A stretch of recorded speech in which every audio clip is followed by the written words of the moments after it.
Pembacaan Alkitab hari ke-102 terambil dari Mazmur pasal 44 ayat 14 sampai dengan 27, Lukas pasal 14 ayat 15 sampai dengan 35, Ulangan pasal 16 ayat 21 sampai dengan 22, Ulangan pasal 17 dan Ulangan pasal 18.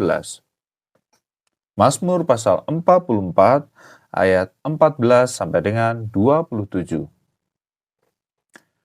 Engkau membuat kami menjadi celah bagi tetangga-tetangga kami, menjadi olok-olok dan cemooh bagi orang-orang sekeliling kami.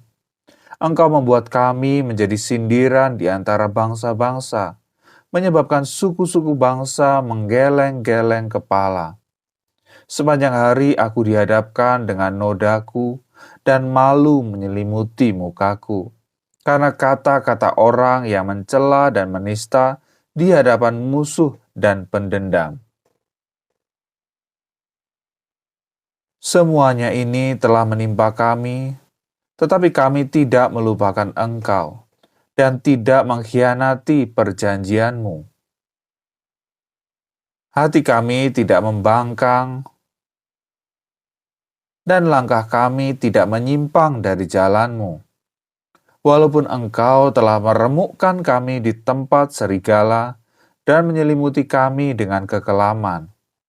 Seandainya kami melupakan nama Allah kami dan menadahkan tangan kami kepada Allah lain, masakan Allah tidak akan menyelidikinya, karena Ia mengetahui rahasia hati. Oleh karena Engkau kami ada dalam bahaya maut sepanjang hari, kami dianggap sebagai domba-domba sembelihan. Terjagalah, mengapa Engkau tidur ya Tuhan? Bangunlah, janganlah membuang kami terus-menerus. Mengapa Engkau menyembunyikan wajah-Mu dan melupakan penindasan dan impitan terhadap kami? Sebab jiwa kami tertanam dalam debu, tubuh kami terhampar di tanah. Bersiaplah menolong kami, bebaskanlah kami karena kasih setia-Mu.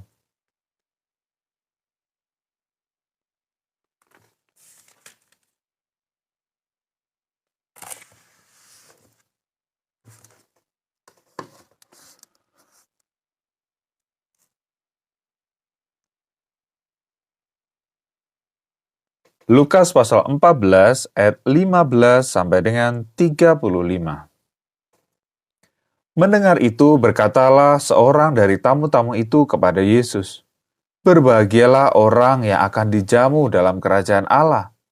Tetapi Yesus berkata kepadanya, "Ada seorang mengadakan perjamuan besar dan ia mengundang banyak orang. Menjelang perjamuan itu dimulai, ia menyuruh hamba-Nya mengatakan kepada para undangan, 'Marilah, sebab segala sesuatu sudah siap.' Tetapi mereka bersama-sama meminta maaf. Yang pertama berkata kepadanya, 'Aku telah membeli ladang dan aku harus pergi melihatnya. Aku minta dimaafkan.'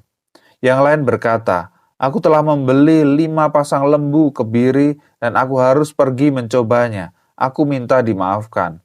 Yang lain lagi berkata, 'Aku baru kawin dan karena itu aku tidak dapat datang.'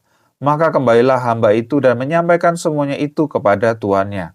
Lalu murkalah tuan rumah itu dan berkata kepada hambanya, 'Pergilah dengan segera ke segala jalan dan lorong kota dan bawalah kemari orang-orang miskin dan orang-orang cacat dan orang-orang buta dan orang-orang lumpuh.' Kemudian hamba itu melaporkan, 'Tuan, apa yang Tuan perintahkan itu sudah dilaksanakan, tetapi sekalipun demikian masih ada tempat.'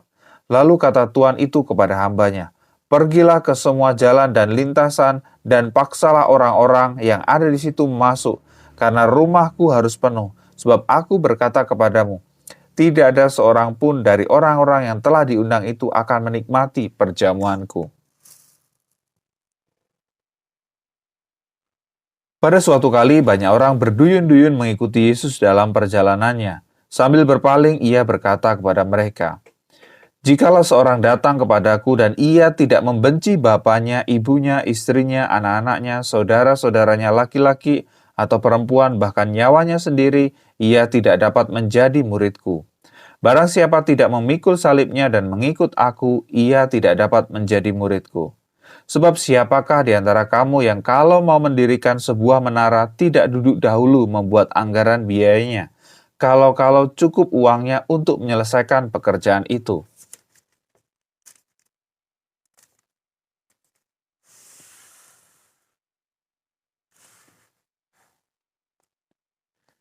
Supaya jikalau ia sudah meletakkan dasarnya dan tidak dapat menyelesaikannya, jangan-jangan semua orang yang melihatnya mengejek dia, sambil berkata, orang itu mulai mendirikan tetapi ia tidak sanggup menyelesaikannya.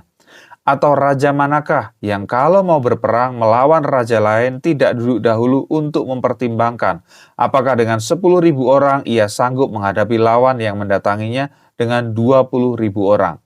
Jikalau tidak, ia akan mengirim utusan selama musuh itu masih jauh untuk menanyakan syarat-syarat perdamaian. Demikian pula lah tiap-tiap orang di antara kamu yang tidak melepaskan dirinya dari segala miliknya tidak dapat menjadi muridku. Garam memang baik, tetapi jika garam juga menjadi tawar, dengan apakah ia diasinkan? Tidak ada lagi gunanya baik untuk ladang maupun untuk pupuk, dan orang membuangnya saja. Siapa mempunyai telinga untuk mendengar, hendaklah ia mendengar.